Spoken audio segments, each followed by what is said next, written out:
gaji besar tidak menjamin bahwa seseorang di hari tuanya akan menikmati masa pensiun dengan sejahtera kalau tidak punya perencanaan pensiun dengan baik. Semakin direncanakan lebih awal, tentunya manfaatnya akan semakin besar. Gimana kita berencana ya kalau kita nggak tahu informasi? Ini contohnya nih, karena banyak juga di beberapa, kita lihatlah di daerah-daerah yang jauh dari ibu kota ya, itu kan mereka informasinya terbatas ya, sehingga mereka nggak tahu, mungkin mereka uangnya banyak gitu ya, tapi mereka nggak bisa merencanakan karena nggak dapat informasi, sehingga informasi itu menjadi penting.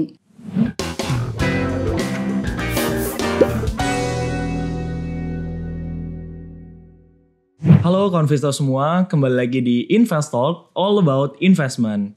Jadi hari ini kita kedatangan narasumber yang spesial banget nih Konvisto.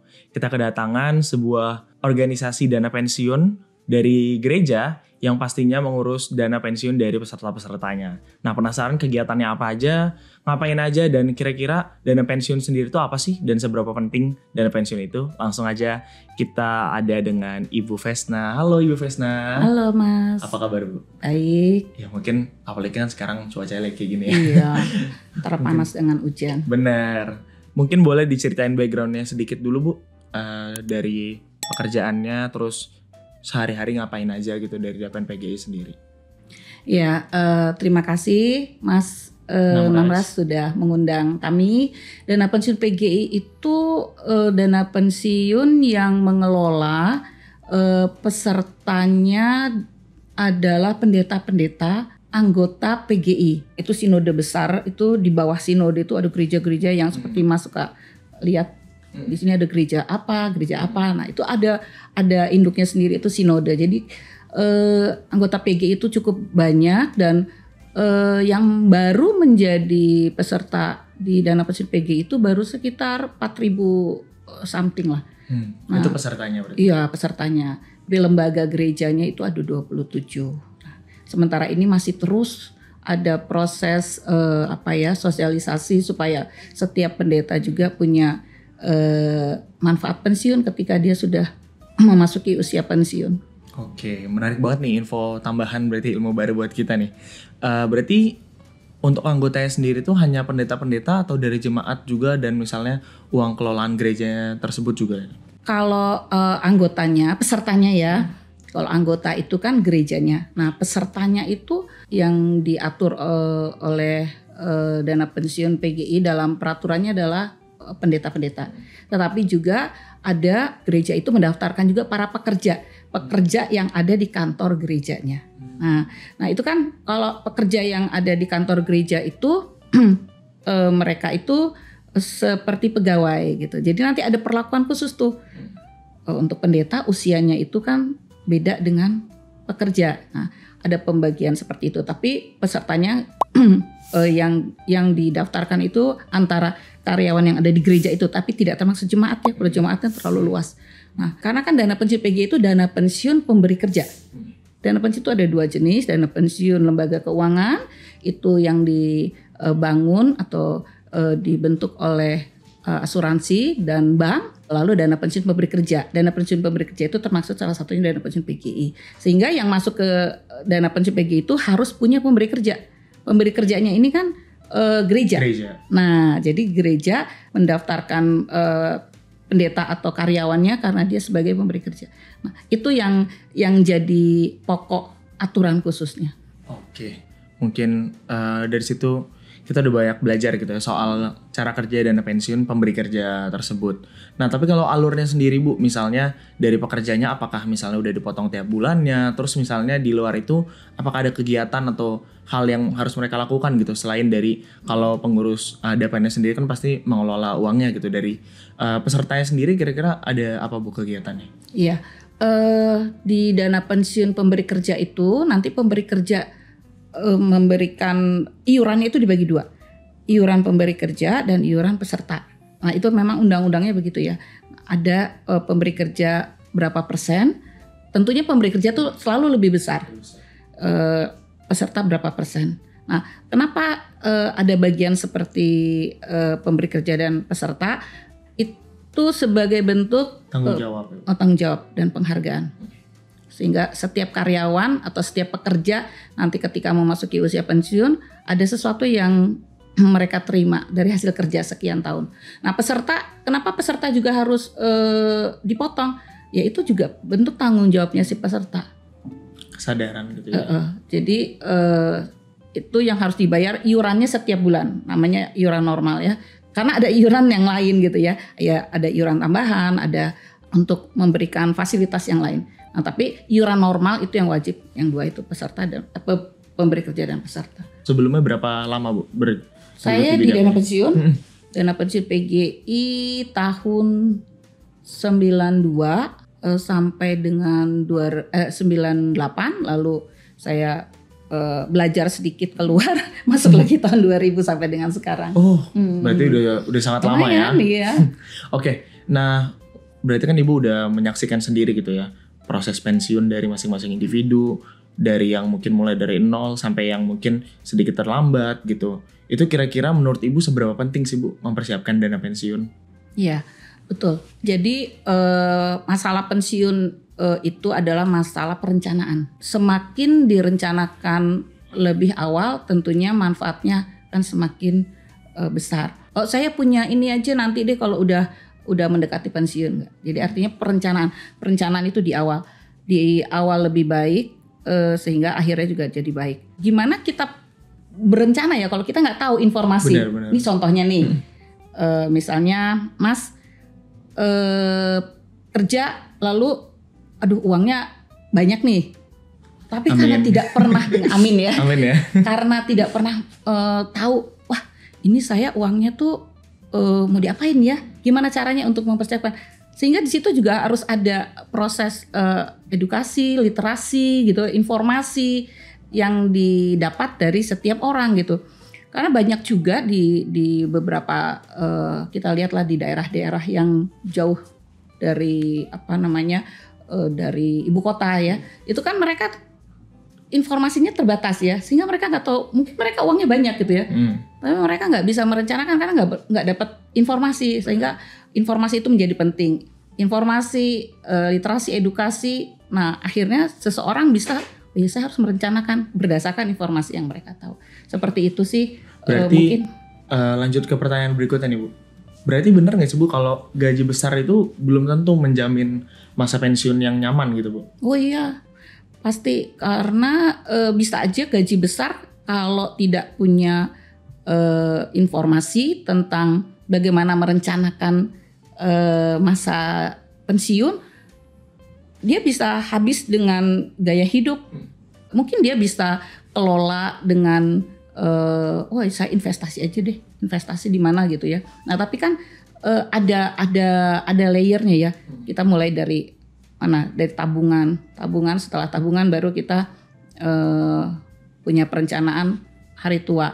Setelah itu baru kita berinvestasi kan. Nah setelah investasi mungkin kita punya, kita harus punya asuransi nih untuk proteksi ya. Nah sehingga 4 layer itu sebenarnya ada peran dari teman-teman yang bekerja di seperti di sekuritas, di MI ya, aset manajemen. Nah, mereka tuh punya peran loh. Kan ada Ghost to Campus dari beberapa sekuritas ya. Nah, bisa dibayangkan teman-teman, mungkin angkatan saya ya, ini saya angkatan udah jauh di sana. Saya ekonomi, tapi pada saat saya kuliah saya nggak pernah tuh belajar nanti saya kesana kesini nggak ya. Nah sekarang kan teman-teman dari sekuritas maupun aset manajemen mereka tuh goes to campus ya, sehingga harusnya generasi ini lebih mudah untuk merencanakan masa depannya dalam kaitan ini masa pensiunnya dengan baik. Setuju Bu. Terutama kita di investasiku juga sering gitu ya ke kampus, ke komunitas, ke kantor, kita juga sering untuk, karena benar kata Ibu pastinya walaupun sekarang informasi juga sudah sangat terbuka Bu, di lapangan sendiri saya melihat sih masih kurang gitu ya literasi terhadap keuangan terutama investasi. Mungkin berarti ke pertanyaan selanjutnya nih Bu, Ibu kan udah mengurusi tadi peserta-pesertanya lumayan banyak nih untuk yang pensiun, dari mulai yang pendapatannya besar sampai mungkin yang terbatas gitu, karena kan ke pekerja-pekerja juga gitu kan. Gimana sih Bu menurut Ibu, misalnya kita ambil contoh sedikit, kalau ada pekerja dengan gaji UMR untuk merencanakan, dia mau mulai merencanakan pensiun, kira-kira gambaran kasarnya seperti apa sih Bu? Iya, gaji UMR ataupun gaji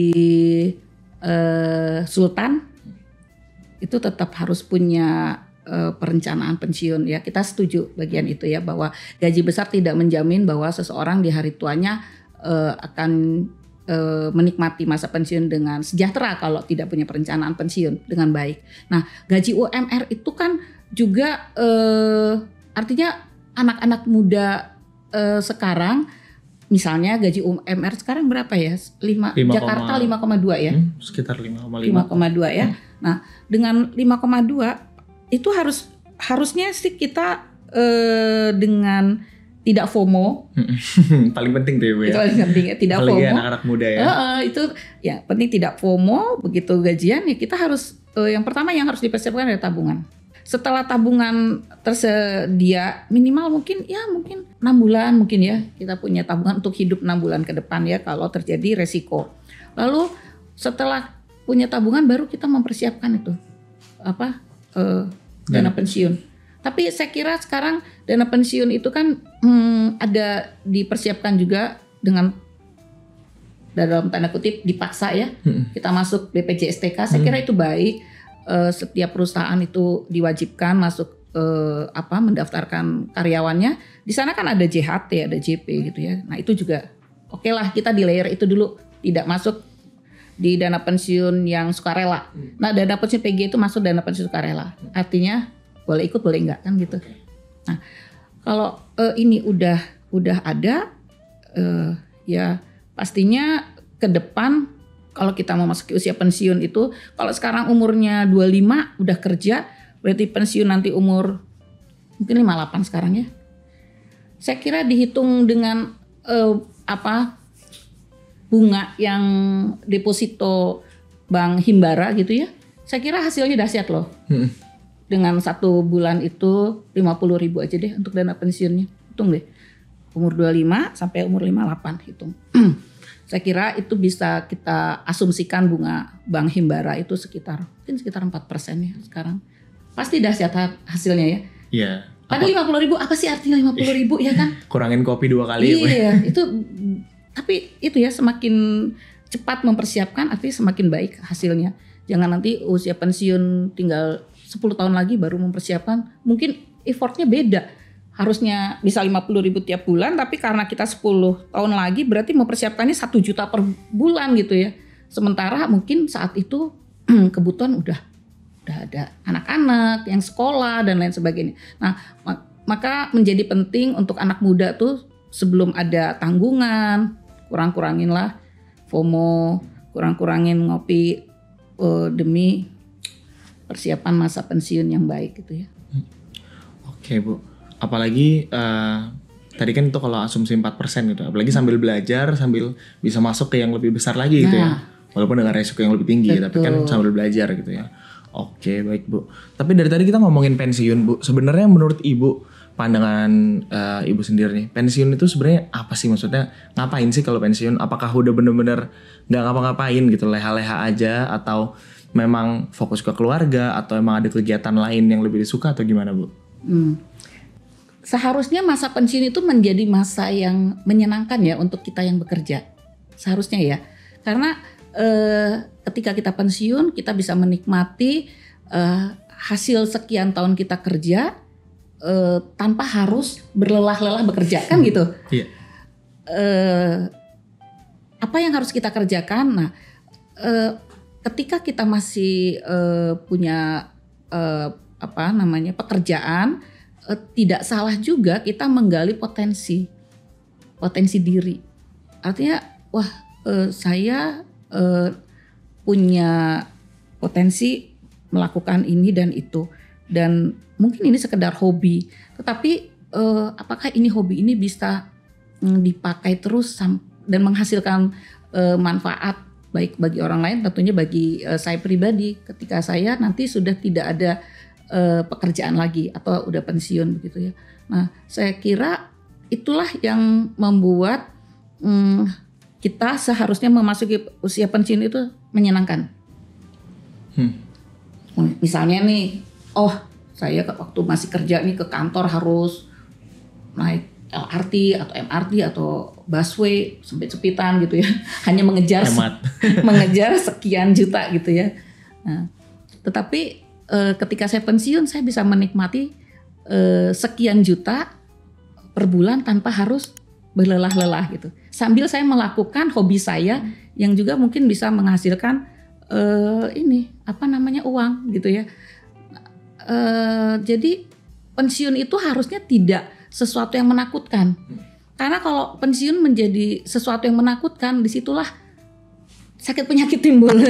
Ya ini yang saya perhatikan, yang saya lihat dari pengalaman beberapa peserta dana pensiun yang tidak siap dengan pensiun gitu ya, yang tidak siap ya. Oleh karena itu biasanya perusahaan-perusahaan besar itu melakukan pelatihan 2 tahun sebelum pensiun itu udah ada tuh, nanti dikumpulin orang-orang yang mau pensiun 2 tahun sebelumnya tuh dikumpulin, ada pelatihan, saya pilih ini ya yang nggak bisa berternak, nggak bisa bertani, ini ada loh, nggak usah ngapa-ngapain tapi diinvestasi aja uangnya, misalnya masukin aja di yang fixed income ya, retail itu kan tiap bulan dapat. Nah kalau mau masuk ke sini melalui siapa lembaganya, di sana ada sekuritas, ada broker gitu ya. Atau yang lebih agresif sedikit, ini juga ada saham gitu ya, dan lain sebagainya. Jadi ada tawaran yang langsung bisa dikerjakan sesuai dengan kemampuan, atau nggak punya kemampuan tapi punya uang, ya udahlah, biar uang yang bekerja untuk kita. Nah, masukin selain dapat uang pensiun, tapi kita juga punya tabungan yang selama ini lebih. Nah, masukkan aja ke efek gitu ya, efek dalam hari ini mungkin beli fixed income. Saya kira begitu ya Mas, kalau mau pensiun itu harusnya sih nggak boleh stres, harus senang. Menarik ya Bu, berarti pensiun tuh masanya kita senang-senang tapi bukan berarti nggak produktif gitu ya, masih mengerjakan hal-hal yang kita suka, mungkin menghasilkan tidak harus banyak gitu tapi kita senang, enjoy melakukannya dan tidak under pressure gitu ya. Iya. Nah, kalau kayak gitu berarti kan itu pasti goal semua orang nih sekarang nih. Anak-anak muda apalagi yang zaman sekarang kan Gen Z baru kerja sebulan aja udah kayak pengen pensiun besok gitu ya. Berarti kalau mereka ingin memikirkan masa pensiun yang enak, nyaman gitu Bu, kira-kira small step-nya apa dulu sih Bu? Langkah pertamanya apa yang perlu mereka lakukan agar mereka bisa merencanakan pensiun yang nyaman tadi Bu? Iya, ini memang kalau saya lihat ya, kebetulan anak saya juga generasi sama dengan Mas. Jadi mereka mungkin gajinya itu lebih besar dibandingkan dengan beberapa generasi di atasnya yang usianya udah mendekati pensiun gitu ya. Nah, harusnya generasi ini lebih punya kesempatan banyak untuk menabung. Oleh karena itu yang paling pertama, yang paling gampang dilakukan adalah menabung. Menabung itu berarti ada effort kan. Nah, ada yang harus dikorbankan. Yang pertama, tidak usah sering-sering ngopi. Ngopi lagi ya Bu ya? Ngopi lagi, boleh sih, saya dimarahin sama yang punya kafe nih. Bukan itu maksud saya. Saya agak tersentil juga, biasa ngopi ya. Ngopi boleh, dari rumah juga boleh. Gitu. Buat sendiri aja Buat sendiri. Tapi artinya kadang-kadang gini, FOMO ya, yang itu yang jadi persoalan. Wah, ini ada kalau nggak ke situ nggak bisa cerita kan gitu. Nah, saya kira yang pertama adalah disiplin. Yang kedua berhemat. Yang ketiga kita harusnya bisa berhitung ya, kebutuhan kita tuh apa aja sih sebenarnya gitu. Harus bisa dihitung. Misalnya dengan gaji UMR, terus walaupun kita mungkin orang tua kita masih tinggal dengan orang tua ya, lalu orang tua ada kendaraan ya, tetapi berhitung dong. Kalau ke kantor saya pakai kendaraan memang nyaman dan saya bisa pulang suka-suka nggak capek.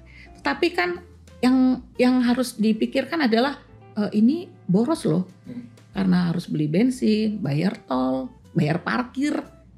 Nah, sehingga harusnya dari uang tol, parkir dan bensin itu sehari kalau kita naik kendaraan umum yang pemerintah saya kira sudah sangat memfasilitasi sangat baik saat ini, itu kita bisa berhemat sekitar 50 sampai 100 ribu ya per hari ya. Nah, itu bisa dibayangkan, hitunglah 100 ribu per hari kita. Nah, jadi harus berhitung, generasi ini harus banyak-banyak berhitung. Kalau saya melakukan ini, saya bisa. Konsekuensinya apa ya? Nah, itu yang paling mudah dilakukan, berhitung, lalu menghemat dari hasil perhitungan itu ya segini. Jadi menahan diri untuk tidak FOMO, menahan diri untuk tidak senang menghabiskan uang. Boleh sih, saya kira nongkrong juga perlu ya, karena kan harus punya teman dong. Relasi. Dari nongkrong itu juga kan pasti ngobrol. Oh iya, di sini ada seperti apa gitu ya. Saya kira itu penting, tetapi dalam hal ini kita harus disiplin dengan uang yang kita punya. Jangan sampai gaji UMR tapi pengeluaran sultan. Maunya sih gitu biasanya. Gitu ya. Ini kejebak, nanti kita ditahan ya. Kejebak dengan hal. Jadi dengan yang pertama tadi, apa yang paling bisa dilakukan di awal ya itu tadi, berhitung, dan dari hasil perhitungan itu kita berhikmat untuk membaginya dengan baik sehingga masih tetap ada sisa untuk diinvestasi ya. Selain tabungan ya, tabungan itu harus dimulai ya. Suka nggak suka tuh kita tuh harus punya tabungan. Investasi mungkin setelah tabungan punya, baru investasi. Nah, baru proteksi jiwa ya. Tapi kan kantor udah menanggung tadi ya, seperti masuk di salah satu ini ya, apa namanya, fasilitas jaminan hari tua. Nah, seperti itu sih Mas, mungkin. Tadi berarti ngomongin itu, next stepnya ini nih Bu, mungkin kita lebih ke dari pengalaman Ibu aja, kira-kira dari uang yang udah disisihkan tadi mau diinvestasikan nih.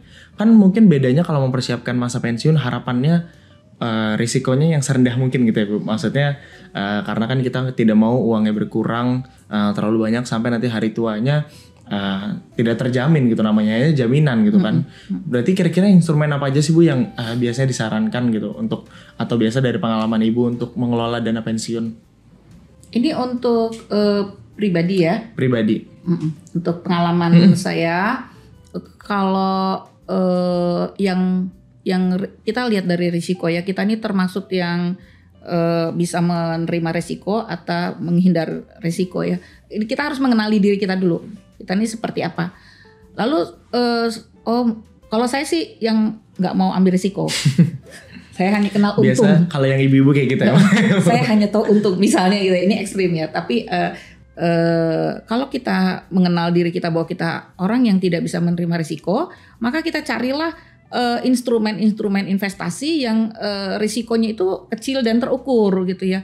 Mungkin dari 0 sampai sekian gitu ya. Oh saya bisa, oke lah kalau risikonya 0,00 sekian gitu ya. Ya artinya terukur. Nah yang paling gampang sih sebenarnya di fixed income atau reksadana. Itu reksadana tuh kan ini ya, apa namanya, yang saya, ini kan pengalaman saya ya, reksadana yang underlyingnya itu fixed income, pendapatan tetap berarti kan. Nah, atau mungkin kalau lebih mau langsung itu seperti surat utang negara yang retail, Ori, SPR, dan seterusnya gitu ya. Nah, itu kan hampir risikonya itu sangat kecil ya. Kalau kita nggak jual di tengah jalan, berarti kan kita akan terima uang kita kembali di tenor yang kita pilih, karena kan ada pilihan tenor ya. Dan kita akan terima kupon atau terima bunga itu setiap tanggal sekian. Saya kira itu udah tinggal tidur aja gitu. Tapi kalau kita orang yang sedikit agresif, mungkin moderat ya, belum sampai di agresif, itu kita bisa aja. Selain saya punya ini, saya juga mau masukkan coba-coba saham. Saham itu biasanya hasilnya lebih ini ya, lebih besar gitu cuannya gitu ya. Kalau bicara cuan. Nah tapi Tapi saya nggak bisa ngelola sendiri nih. Ya udah saya ambilnya, teman-teman kan banyak tuh yang di aset manajemen, atau ya hubungilah teman-teman dari sekuritas yang bisa membantu. Mereka pasti punya tim analis yang baik ya.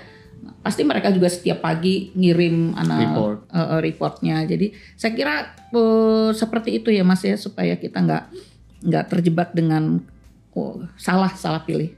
Oke Bu, terus kalau kita ngomongin persiapan masa pensiun ini kan berarti kita melewati berbagai masa usia gitu ya, dari mulai 20-an, 30-an, 40-an sampai 50-an gitu. Kalau kita ngomongin perencanaan keuangan atau kira-kira apa ya, keputusan keuangan apa sih yang biasanya harus diambil atau biasanya diambil di 20-an, 30-an, 40-an? Bedanya apa nih? Atau lebih ke sifat dari umur-umur tersebut gitu? Iya. Ya sebenarnya umur 20, 30, 40-an, 50-an ya, kalau 60 udah pensiun ya.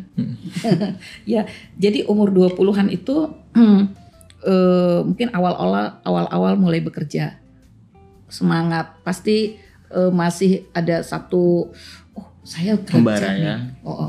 Jadi saya kerja nih. Jadi saya tuh harus menikmati dulu hasil kerja saya kan gitu. Healing ya sekarang. Sekarang healing. Nih saya pengalaman ini dari anak saya sendiri. Jadi saya nikmati dulu lah gitu ya. Biasanya sih ya awal-awal, mama nih kerja nih, saya dapat ini, dikasih, bagi-bagi kalau punya adik atau punya saudara gitu, bagi-bagi gitu ya.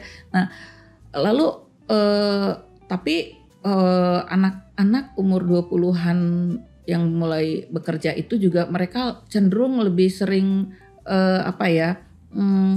menghitung, masih lama pensiun, gue nggak usah dipikirin dulu deh, nanti dia nganggep remeh ya. Jadi nanti, tapi nggak kerasa tuh, terus aja ya, karena kan semakin kamu kan kerjanya segini ya, kalau gajinya segini berarti bisa beli ini, iya loh, akhirnya lupa tuh. Umur 30-an mungkin udah mulai nikah mungkin ya, dengan nikah berarti kebutuhan bertambah. Nah yang tadinya mungkin kenaikan gajinya mungkin sekitar, ya taruhlah dari umur 20-an masuk ke usia pernikahan, 30-an itu udah masuk dalam pernikahan ya. Perbedaan gajinya mungkin naiknya sekitar 20% mungkin ya dari sebelum dia nikah. Tetapi kebutuhan itu lebih dari 20% loh. 200% lagi. Iya.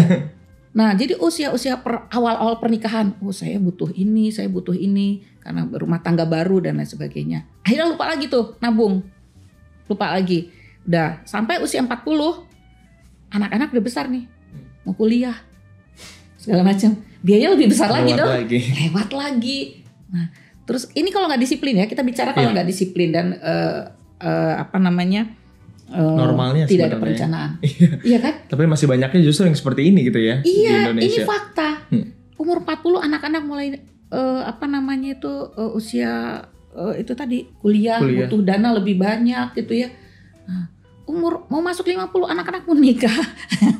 Lupa lagi. Gak sampai. Udah, wah ternyata saya 2 tahun 3 tahun lagi mau pensiun nih usia 58. Lewat. Udah gak sempet gitu ya. Berarti tanda kutip bisa menjadi beban untuk anaknya, jadi sandwich generation gitu ya. Iya kasihan. Makanya itu yang terjadi banyak di Indonesia saat ini. Anaknya kasihan tapi sebenarnya orang tuanya juga karena kurang pemahaman gitu ya Bu ya. Berarti dari sekarang sebenarnya harusnya dengan ada media-media platform seperti ini ada baiknya belajar gitu untuk mengelola. Betul. Apalagi sekarang benar kata Ibu, sekuritas juga kan banyak komunitas-komunitas untuk bertanya dengan tim research-nya juga gitu kan. Oke, jadi semoga dicatat ya Konvisto semua. Semoga ini ya banyak juga teman-teman dari sekuritas yang nggak kapok-kapok ya masuk ke kampus-kampus, masuk ke sekolah-sekolah. Saya kira SMA juga mulai diperkenalkan. Makanya itu sebenarnya itu harapan kita semua ya, bahwa sebenarnya ada andil yang lebih besar juga dari pemerintah, misalnya masukkan ke kurikulum gitu kan. Sebenarnya kita rasa perlu gitu, tapi mungkin memang kita sadar prosesnya nggak gitu mudah gitu ya. Jadi untuk saat ini pasti dari kita dana pensiun, dari sekuritas, aset manajemen juga membantu untuk inklusi dan literasi. Kemana-mana gitu. Oke, mungkin terus kalau tadi udah ngomongin kebiasaan sifat-sifatnya, kalau dari semuanya nih kebiasaan yang paling banyak orang lakukan salah tuh dalam merencanakan dana pensiun apa sih kesalahan umum yang dilakukan? Iya, yang pasti dimulainya itu ya, kesalahannya itu memulai sadar bahwa pensiun itu pasti, nggak ada orang bekerja tidak pensiun. Ini udah alam. Karena usia semakin tua dan kita semakin tidak berdaya untuk terus bekerja, maka itulah masuk pensiun. Nah, yang paling banyak kesalahan yang mungkin pengalaman saya dan teman-teman berdiskusi adalah terlambat mempersiapkan. Terlambat mempersiapkan artinya terlambat sadar. Lalu tidak merencanakan dengan baik, udah pasti ya, karena tidak ada persiapan maka tidak direncanakan. Karena yang orang bisa merencanakan karena dia sadar gitu ya. Nah, orang sadar karena ada informasinya itu juga terus menerus gitu ya. Bisa aja sekali aja dengernya, udah nggak ingat lagi gitu ya. Tapi kalau sering mendengar, sekarang kan banyak ya, bisa dari media-media sosial yang lainnya. Harusnya semakin sering orang mendengar ini, semakin sadar gitu ya. Ini kan sangat membantu sebenarnya. Media seperti ini membantu setiap orang untuk sadar bahwa kita harus mempersiapkan pensiun, karena tidak mungkin kita akan menyusahkan anak-anak kita yang mereka pastinya punya rumah tangga sendiri nantinya, punya kebutuhan sendiri gitu ya. Idealnya kan idealnya nih orang tua zaman dulu tuh, nanti kalau ini saya akan kasih untuk cucu saya gitu kan. Itu idealnya sekali ya. Orang tua memikirkan nanti dia ingin ngasih sesuatu untuk cucunya karena dia punya perencanaan. Saya kira orang tua zaman dulu ya, termasuk mungkin orang tua saya ini TNI, jadi dia punya perencanaan yang baik tuh. Jadi pensiun sampai dia punya cucu, ini untuk cucu saya gitu ya. Artinya sebagai kita orang kerja harusnya kita punya perencanaan dengan baik di awal. Perencanaan itu tentunya harus ada yang menginformasikan sebelumnya. Oleh karena itu sering-seringlah dengar-dengar informasi di media sosial tentang bagaimana merencanakan dan instrumen-instrumen apa. Jadi dana pensiun itu juga nggak selalu, mungkin nggak bisa dapat DPLK, nggak bisa dapat DPPK, tapi mungkin itu tadi pribadi bisa datang ke DPLK atau teman-teman dari sekuritas, aset manajemen itu jangan kapok-kapok lah. Goes to kampus, to school, atau juga mungkin ke perusahaan-perusahaan. Saya kira OJK atau regulator maksud saya juga mewajibkan kita membuat satu laporan setiap tahun, ya kan? Nah itu cara-cara pemerintah saya kira udah baik ya, memaksa kita untuk melakukan itu. Dan saya kira teman-teman di Mega tuh juga nggak kapok-kapok sih datang untuk, Ibu kapan Bu kita bikin. Kita ke PGI juga udah pernah ya. Oh iya, jadi yang belum nanti mungkin dalam skop yang lebih besar. Bener, akan kita rencanakan. Nah tadi kalau ngomongin dari DAPEN PGI sendiri, kan pesertanya udah lumayan banyak gitu ya. Kira-kira ada nggak sih peran dari DAPEN sendiri untuk selain oke nih kita kelolain, tapi ada literasi juga nggak ke pesertanya untuk terkait dana pensiun ataupun investasi ini? Karena ada kewajiban dari regulator untuk melakukan literasi yang kita harus laporkan setiap tahun, maka itu masuk dalam perencanaan di rencana bisnis yang dilaporkan ke OJK di tahun anggaran ya. Nah, maka dana pensiun PGI membuat literasi itu rutin dan dalam perencanaan. Walaupun karena ini pendeta-pendeta dan gereja-gereja anggotanya itu ada di seluruh Indonesia, kalau kita undang itu kan 4.000 susah ya. Nah, sehingga yang pertama adalah melalui informasi, kita punya web, ada informasi-informasi yang tentang bagaimana dana pensiun PGI itu sendiri, perkembangannya dan lain sebagainya. Regulasi-regulasi yang terkait itu kita informasikan melalui itu, dan pertemuan itu dilakukan melalui Zoom secara regional, karena kalau semuanya nanti nggak ada Iya, terlalu banyak. Jadi walaupun di Zoom ya agak susah. Nah, yang pasti pertemuan dengan pimpinan-pimpinan gereja itu setahun sekali, Mas. PGI itu setahun sekali. Itu kami Dana Pensiun PGI diundang oleh pendirinya itu PGI.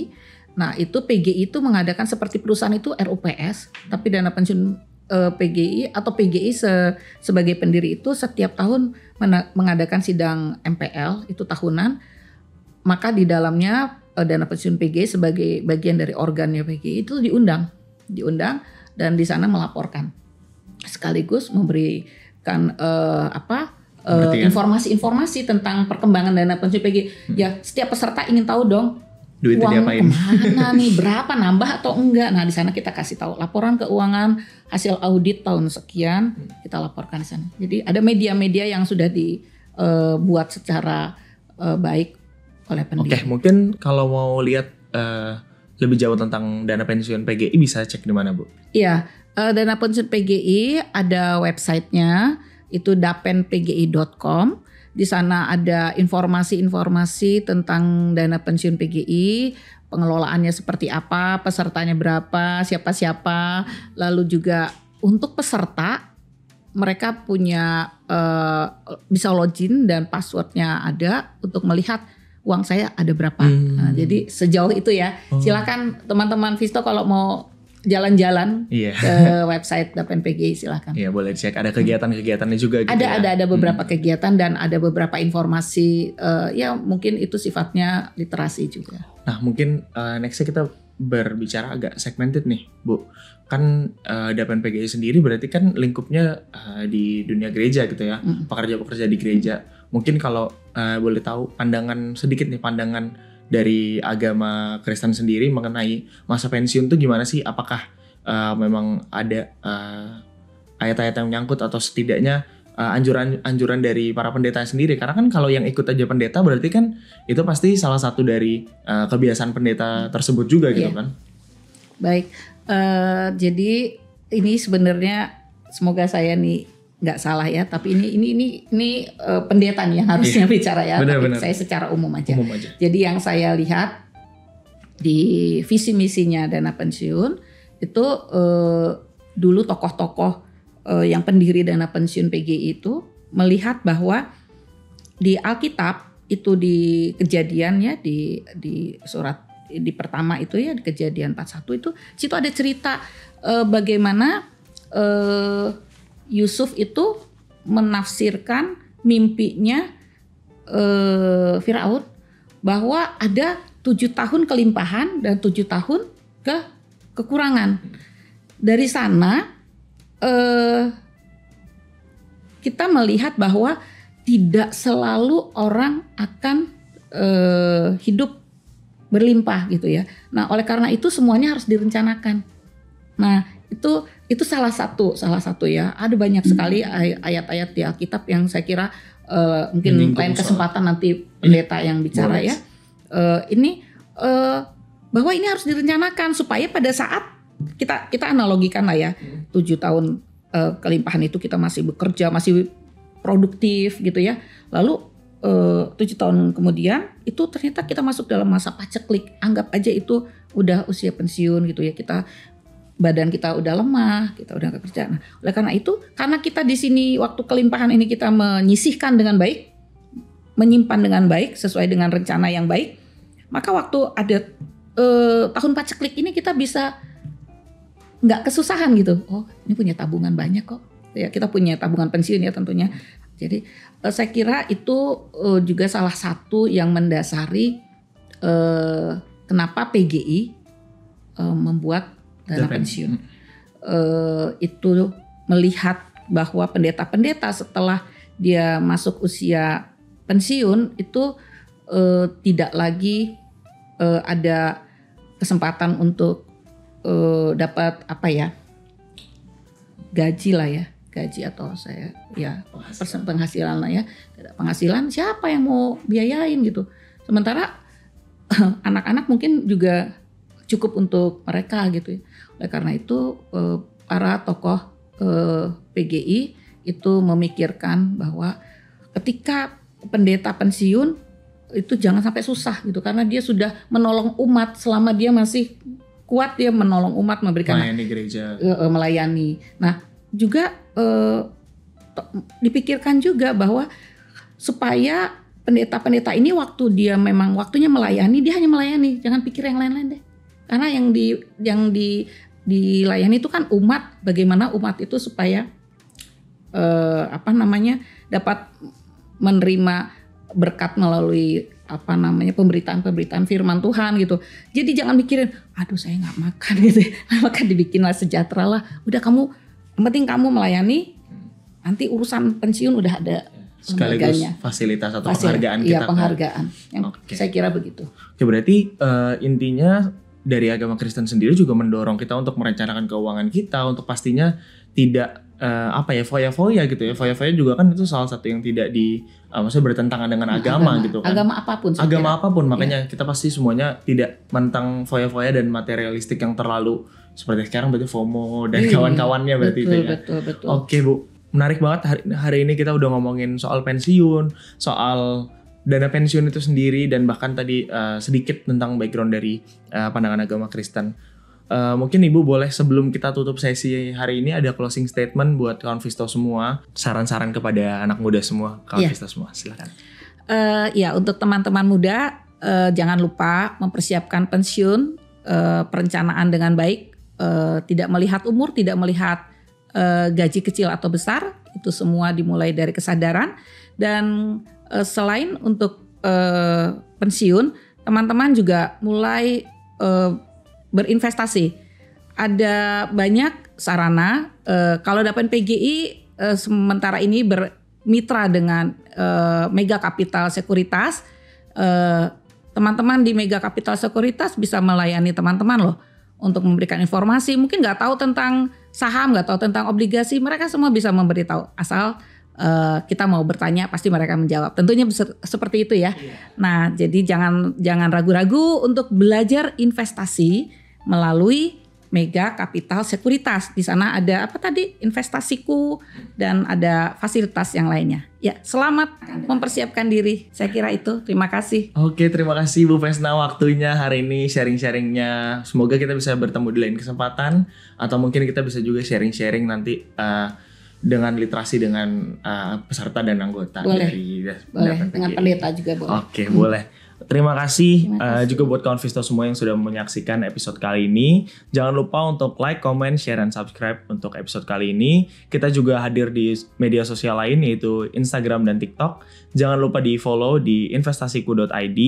Dan jangan lupa juga untuk terus bertransaksi di aplikasi Investasiku. Kita ada reksadana, saham, dan obligasi. Pastinya di Investasiku teman-teman semua bakal dapat cashback MPC point yang akan bisa ditukarkan menjadi reksadana kembali begitu ya. Oke, sampai situ aja episode kali ini. Sekali lagi terima kasih Bu Vesna. Untuk kawan Visto semua, selamat menyaksikan episode berikutnya. See you and bye-bye.